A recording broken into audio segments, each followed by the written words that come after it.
"Very well," said the young woman behind the counter, in a voice pitched to carry over 3 friends all laughing at once. "Since none of you will leave me in peace, I shall marry the first man who comes through that door." The Duke of Selwick, who had that instant put his hand on the latch, stood in the rain and did not move. "Clemency Rowe." "The very first," she said. "Duke, tinker, or the man who empties the ash. Let it be written down, Kitty, and then let us have no more talk of St. Agnes and apple peel, and who I shall be buried beside, because I have 400 volumes to enter in the daybook, and the light is going." There was a squeal of delight from inside. Tobias took his hand off the latch. He had never in his life been in a position of such perfect indecency. To walk in now was to walk into a jest with both feet, and to walk away was to hear it and pretend he had not. And he found standing in the wet of a bookseller's doorway in Marchwater, with his hat brim shedding water on his boots, that he had already decided, and that he had decided some months ago, and that the only new fact of the afternoon was that he had at last been given a door to walk through. He opened it. The bell over it, which had a cracked note, said what it always said. 4 faces turned. 3 of them belonged to girls of the town. The milliner's apprentice with her mouth still open, a pink-cheeked creature with an apple peel in her fingers, a third who took one look at the crest on his signet and sat down on a stack of quarto sermons. The 4th belonged to Miss Clemency Rowe, who kept her uncle's circulating library, who had found him 11 books in 11 months, and had been wrong about none of them, and who had the daybook open in front of her and a pen in her hand and ink on the second joint of her middle finger, always the same finger, and who had gone the color of the paper. "Ladies," said Tobias, and took off his hat. Nobody breathed. "Miss Rowe, I am come for the 2nd volume of the treatise on drainage which you were good enough to write for on my account, and which I fear has not come." Silence. Her voice failed, and she took it up again with an effort that he admired more than he had admired anything for a year. "It has not come, Your Grace. Bristol writes that it is bound in error with a book of hymns, and they are ashamed of themselves." "They should be."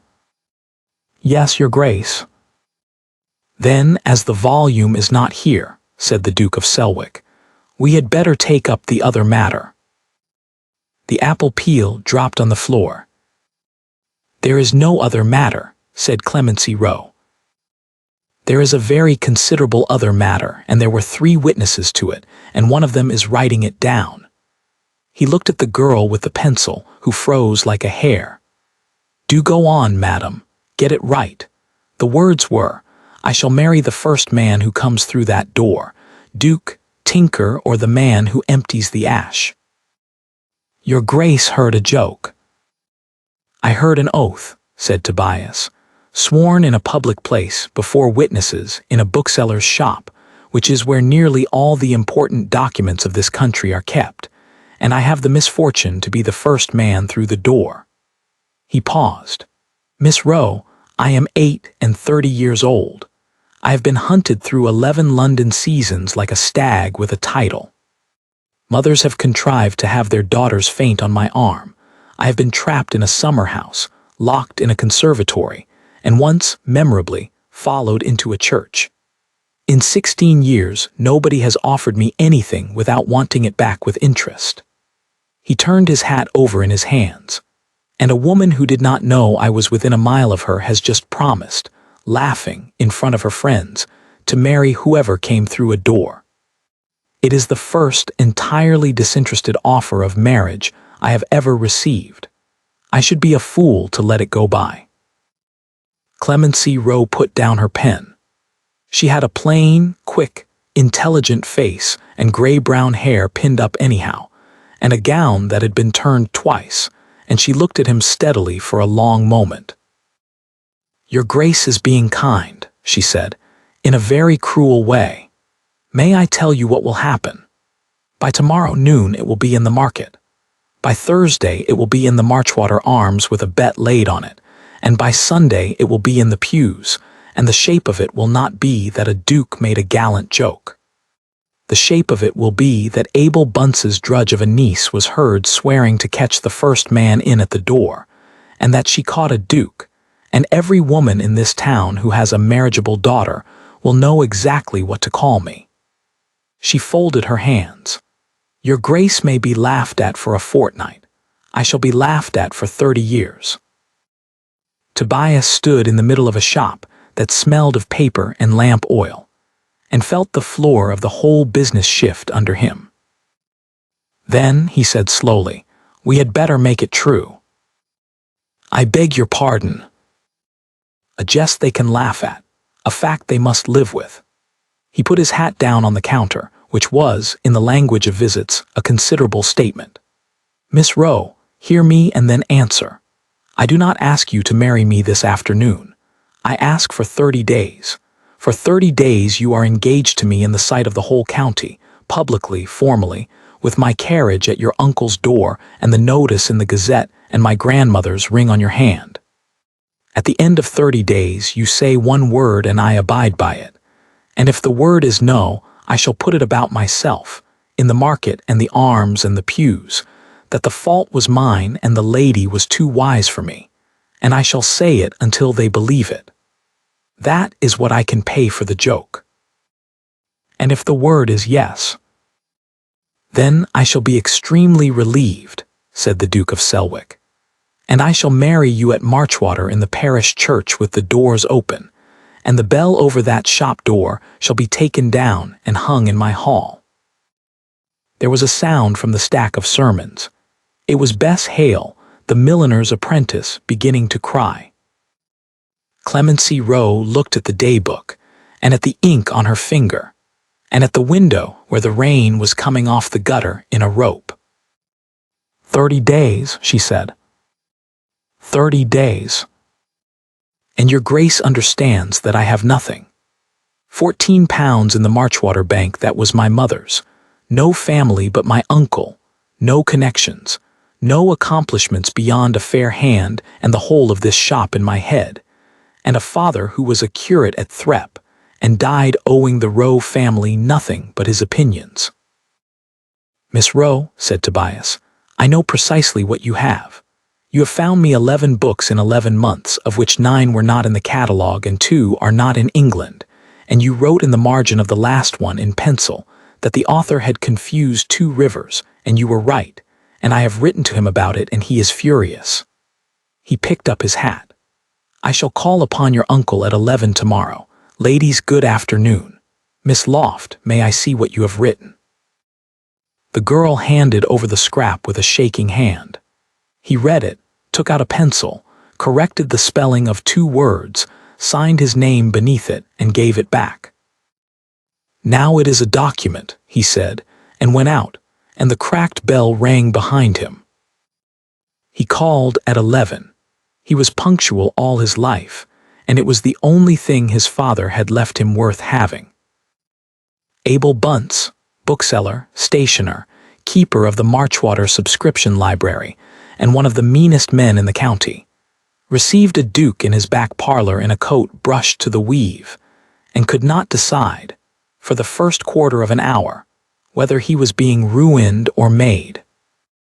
Clemency, he kept saying, our Clemency, your Grace is, your Grace will forgive me, your Grace is speaking of the girl who does my day-book. Who does your day-book, your catalogue, your correspondence, your accounts, and your window, said Tobias pleasantly. For nothing, I understand, beyond her board and a gown at Whitsun. Yes. Bunce's mouth worked. Family is family, your Grace. So I am told. Tobias set his gloves on the table. Mr. Bunce, let us be plain with one another, since we shall shortly be connected. I am asking your consent as a courtesy. Your niece is of age and requires nobody's, and if you withhold it, I shall marry her without it, and you will be the man in Marchwater who was not at the wedding. If you give it freely, and out loud in the shop before your subscribers. I shall keep my subscription, and my mother's, and my Aunt Halberry's, and I shall recommend this library to every family in the Chase, and your name will be in the Gazette next to mine." He let a beat go by. "And you will settle her £14 upon her out of your own pocket a second time over, since I know quite well you have had the use of it these 9 years." There was a long silence. 12, said Bunce. 14, said the Duke of Selwick. "And I have seen the ledger, because she showed me the wrong page in July, and I read the right one." He rode home that first evening in the last of the light, and could not keep still in the saddle. Selwick Chase came up out of the beaches the way it had come up at him all his life. 91 rooms, a park wall 4 miles round, and a front that had been designed to make callers feel small, and had never once failed. His father had loved it. His father had married for it twice, and had explained both transactions to his son over port at Christmas, as one explains a drainage scheme. Tobias had been 11 when he understood that his mother had been bought, and 22 when he understood that he was for sale, and the 16 years since had been a long, dull war of attrition against women with paper and mothers with plans. He had not once, in 16 years, been asked a question about himself by anyone who was not calculating the answer. Until a bookseller's niece had looked up from a day book last November and said, not at all deferentially, that if he wanted to know about drainage, he ought not to be reading that particular author, because that particular author had never drained anything but a glass. Lady Halberry was in the small drawing-room with her feet on a stool. "You are late, you are wet, and you have the face of a man who has been struck by lightning," she said. "Sit down and tell me at once." He told her. He told it badly, out of order, and twice, and when he had finished she was quiet for a long moment, looking at the fire. 30 days, she said. "You gave her 30 days and the last word." "It was all I had to give her that was worth anything. Aunt, she is not, you have not seen her frightened. She was not frightened of me. She was frightened of the town, and she was right to be, and she knew the whole shape of what they would do to her before I had thought of it at all." "Of course she did. She has lived in it." Lady Halberry turned her rings. "Tobias, understand what you have done. A duke may be laughed at and remain a duke. A poor woman may be laughed at once and never recover it. From this evening that girl is standing in a high wind, and you have put her there, and there is only one thing on earth that will keep her on her feet. Tell me, and it is done. Not money, not a settlement, not that ring." His aunt looked up at him with the eyes that had frightened 3 generations of the family. "Consistency. You must be in that shop, and at that church, and in that market, and on that woman's arm in front of everybody at regular hours for 30 days in the rain, whether it amuses you or not. They will forgive her nothing. They will forgive her everything if they cannot make you flinch." Tobias sat forward with his elbows on his knees and looked at the fire for some while.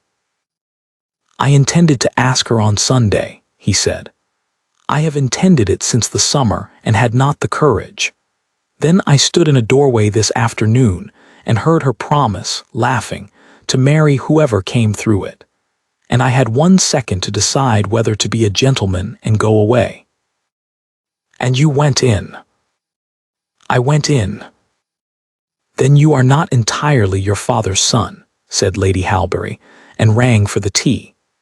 "Leave the town to me. And Tobias, do not on any account write her a letter.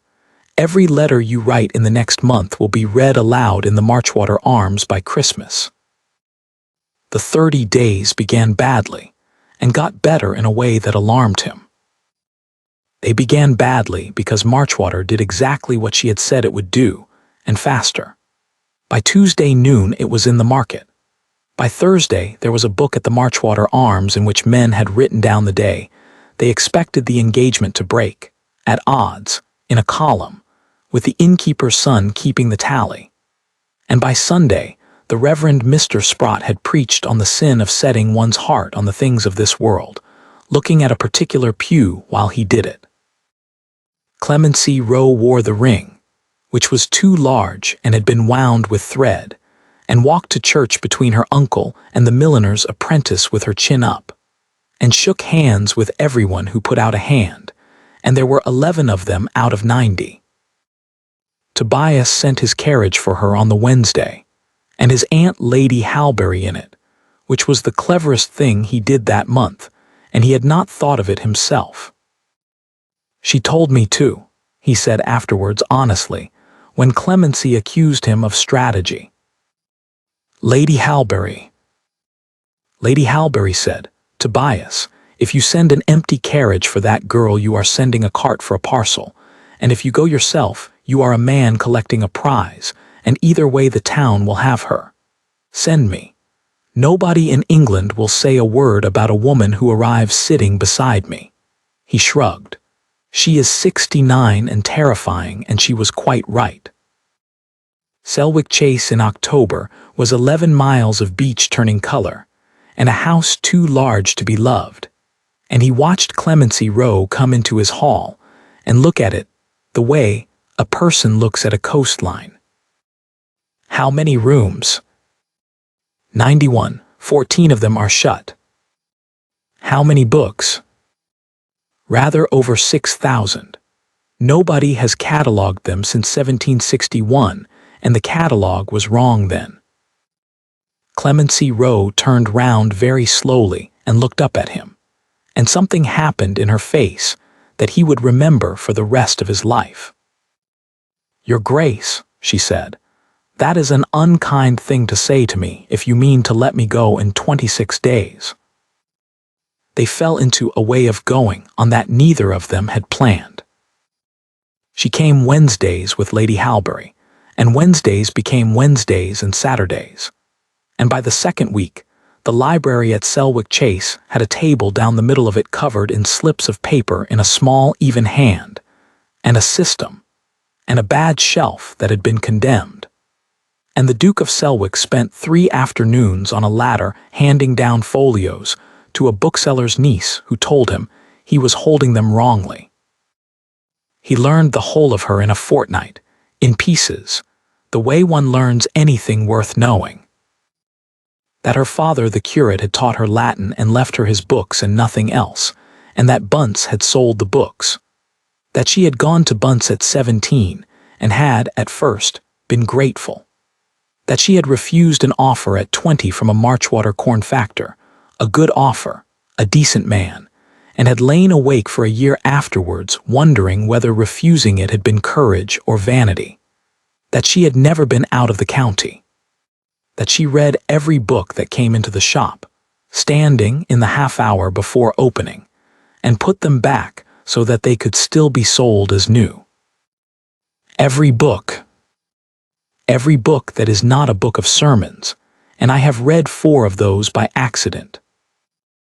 And he learned on the 18th day in the beech avenue with the leaves coming down, why she was frightened. Because I am beginning to want it, she said. That is the whole difficulty, Your Grace. On the first afternoon it was a joke and I was safe.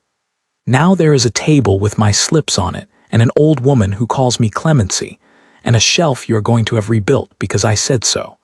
And if you say the word no on the 30th day, I shall have to go back and enter 400 volumes in a day book, and be sensible about it for the rest of my life. And I do not think I am strong enough. So I would rather you said it now.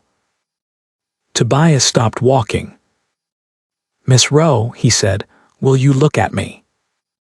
She looked. There were leaves in her hair. On the 30th day, he said, I shall not be saying anything. It is your word, not mine. That was the whole of the bargain, and I made it deliberately. And I shall tell you now that if you keep me waiting until midnight on the 30th day, I shall be standing in your uncle's shop at 1 minute past like a man waiting for a verdict. And you may consider that a plain declaration, and do as you please with it. Clemency Rowe stood in the beach avenue and did not say anything at all for some while, and then she put her hand very lightly, one instant only, on his sleeve, and took it away, and walked on ahead of him. And Tobias, Duke of Selwick, master of 91 rooms and 11,000 a year, stood in the leaves being happier than he had ever been in his life. Which was, of course, when his cousin arrived. Mr. Lucius Fane was 26, charming, well-made, in debt, and heir presumptive to Selwick, and he came down from town on the 20th day with a great deal of solicitude and a case of his own claret. I could not stay away, Tobias. The whole town is speaking of it, the whole town, and I said to Sabina Pike, I said, you may depend upon it, my cousin knows what he is about. Sabina Pike. We came down together. She and her mother are at the Arms. Fane examined a decanter. Extraordinary business. The bookseller's girl. And she said it in a shop, they tell me, said she would marry the first man in at the door, and in you walked. Some men have all the luck, he smiled. Or some women do. The Marchwater Assembly was held on the 24th night, in the long room over the Arms, and it was the first time Clemency Rowe had ever stood up in that room, having previously been the person who sold tickets for it. She wore white muslin bought by Lady Halberry and altered by Bess Hale, and she danced twice with the Duke of Selwick and once, badly, with the Reverend Mr. Sprott, and Tobias watched 90 people watch her and thought, she is winning. Slowly, with her chin up and her plain good manners, against the whole weight of the room, she was winning. Then Mrs. Cardew Pike got up on a chair. She did it charmingly. That was the artistry of it.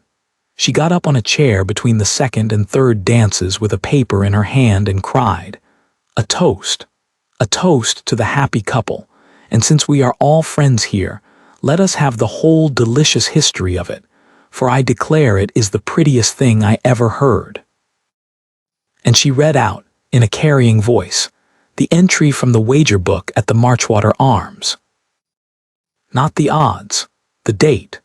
The entry had been made on the Monday, the day before the joke, in a hand nobody would own, and it read, that C.R. of this town shall be engaged to a person of rank before Michaelmas. 10 guineas. The room made a noise like water going out of a bath. 10 guineas, cried Mrs. Pike over it. And on the Monday.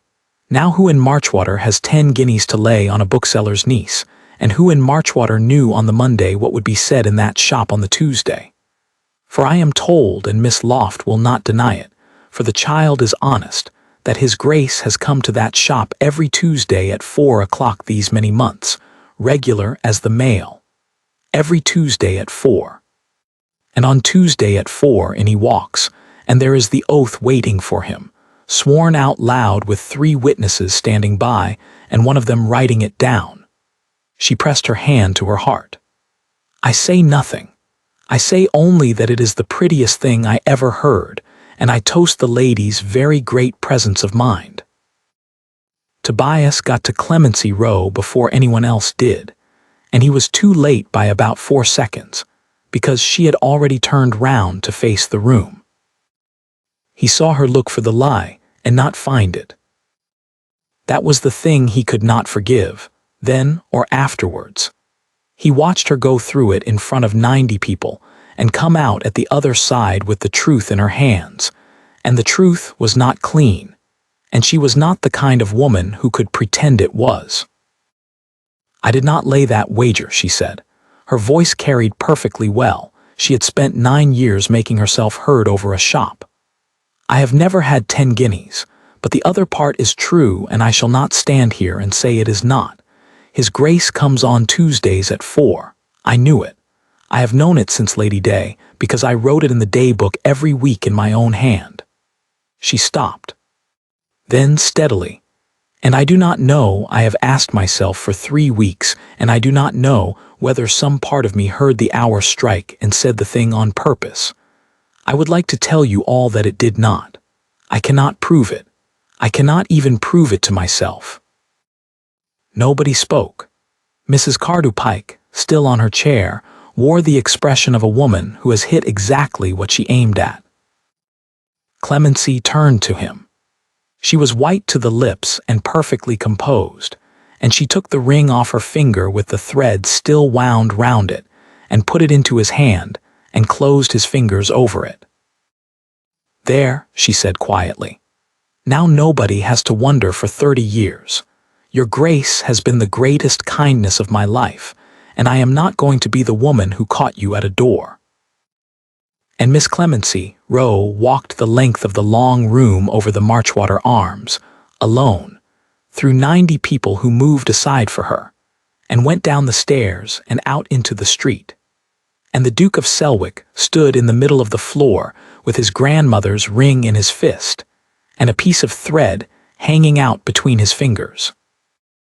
He did not go after her, which cost him more than anything he had ever paid for. He stood in the middle of the long room and let the doors at the bottom of the stairs close, and then he turned round and looked at 90 people, and Mrs. Cardew Pike got down off her chair rather more quickly than she had got onto it. "Mrs. Pike," said the Duke of Selwick, "read the date again." "Your Grace, I am sure I meant nothing." "The date out loud." "Monday," she said. "The Monday, the day before." "Yes, now hear the rest of it, and hear it from me, because in about 4 minutes every one of you will be telling this story to somebody who was not here, and I intend to be quoted accurately." He put his hands behind his back. "On the Sunday of that week, I dined with my Aunt Lady Halberry at the Chase, and I told her that I had made up my mind to ask Miss Clemency Rowe of this town to be my wife, and that I intended to do it before Michaelmas, and that I was in a fair terror about it. My aunt is 69. She has a groom named Marchbank, and Marchbank drinks at the Arms, and my aunt is the only person in this county with 10 guineas to spare and no shame whatever." He turned his head. "Aunt." Lady Halberry, from the best chair by the fire, entirely unmoved. "I got 12 to 1. I shall give it to the almshouses, and it will be the best spent money in the parish." The noise the room made this time was quite different. "So the wager was laid on the Monday," said Tobias, "on the strength of my intention by my own family, and Miss Rowe knew nothing of it, and by Tuesday afternoon I was standing outside that shop with my hand on the latch and a proposal in my mouth, and no notion in the world how to begin. Then I heard her say the thing she said. She said it because 3 girls of this town had been teasing her for an hour about dying a spinster, and because she was tired, and because the light was going and she had 400 volumes to enter." He paused. "You have all been very entertained by the coincidence. Let me spoil it for you. It was not a coincidence. It was contrived, deliberately and over a period of 11 months by me. I began coming to that library last November.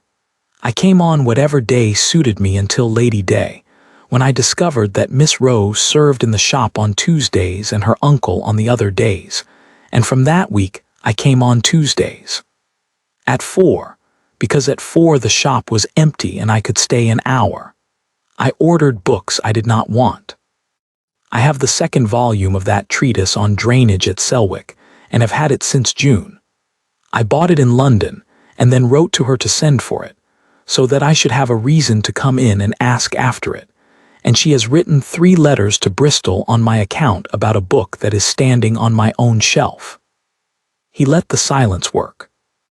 "I have spent 11 months manufacturing pretexts to be in a bookseller's shop for 1 hour a week, like a boy of 19, because a poor woman with ink on her finger talks to me as if I were a man, and not an estate. Mrs. Pike, you asked who knew on Monday what would be said on Tuesday.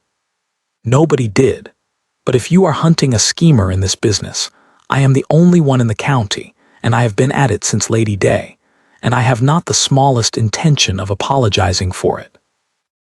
He picked up his hat. "One thing more, and then I shall leave you to your dancing. The page of the wager book that Mrs. Pike has in her hand was copied out for her by the innkeeper's son at 11 o'clock this morning for the sum of 5 shillings, and the 5 shillings were paid by my cousin, Mr. Lucius Fane, who is standing by the window, and who came down from town on Wednesday out of pure solicitude, and who is heir presumptive to Selwick, and who will be until the day I have a son." Tobias looked at his cousin with something almost like sympathy. "Lucius, go home. Your allowance continues. I am not a monster, and you are not the first young man to be in debt. But you will not come to Selwick again until you have written to Miss Rowe, and she will show me the letter.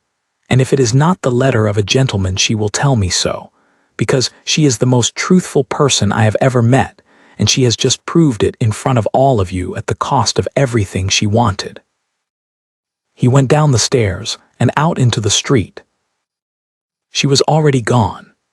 She had walked home in white muslin in the rain, and Bunce's shop was dark, and he stood in front of it for a while like a fool, and then rode the 11 miles back to Selwick with the ring in his waistcoat pocket, and the thread still round it. He did not write to her, and it very nearly killed him. There were 6 days of the 30 left. He had made the bargain himself in that shop, with witnesses.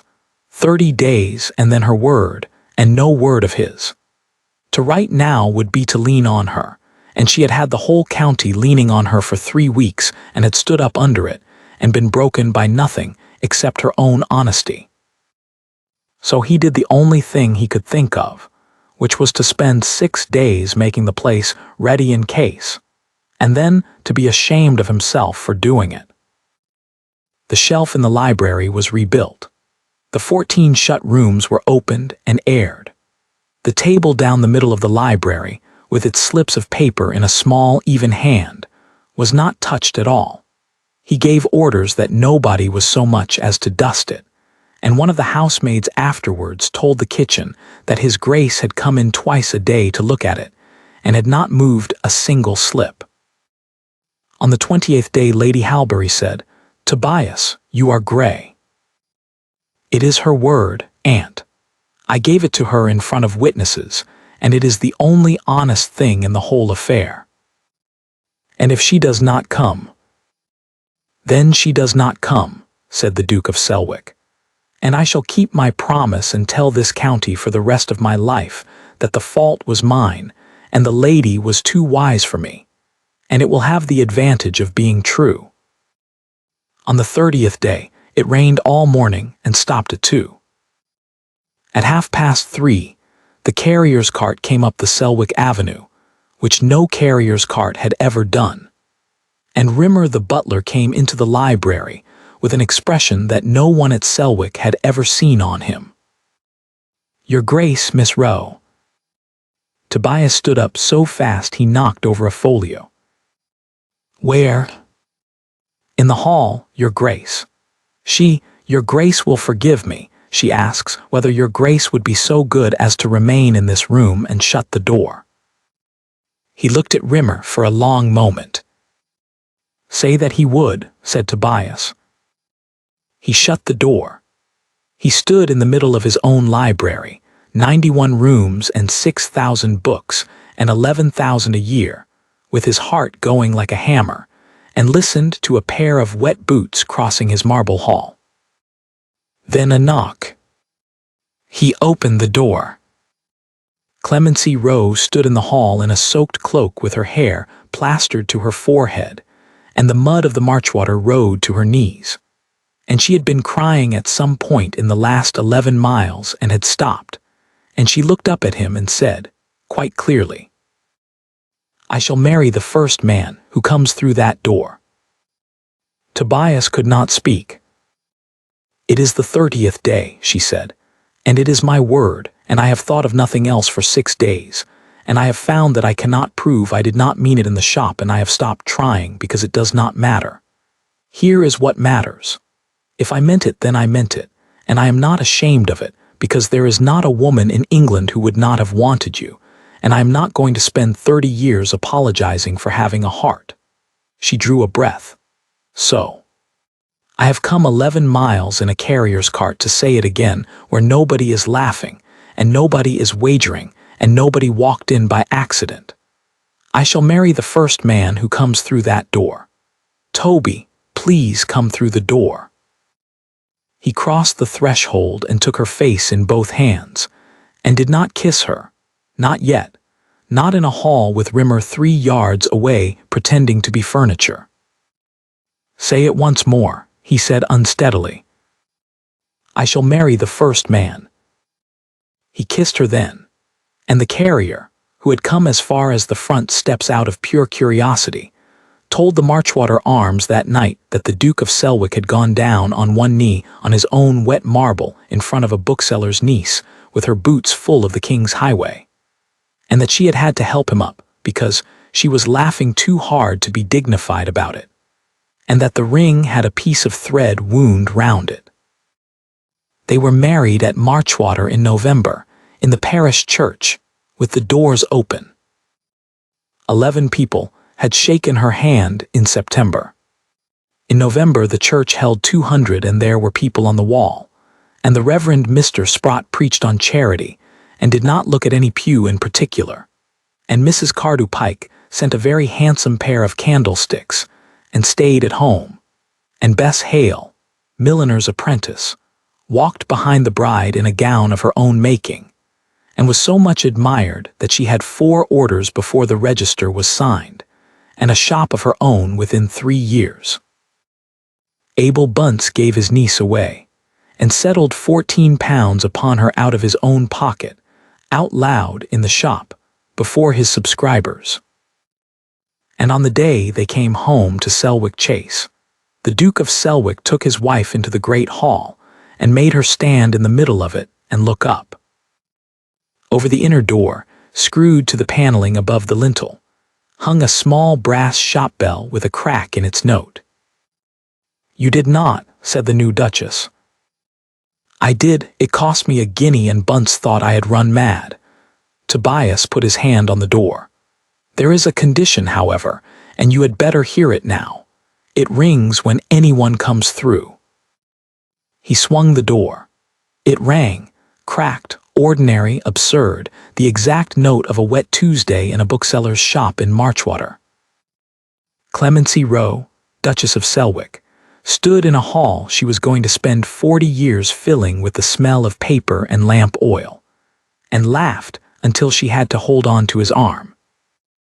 The catalogue took her 9 years. There are 6,411 volumes at Selwick, and every one of them is entered in a small, even hand, with the shelf, the date, and, where necessary, a penciled note that the author has confused 2 rivers.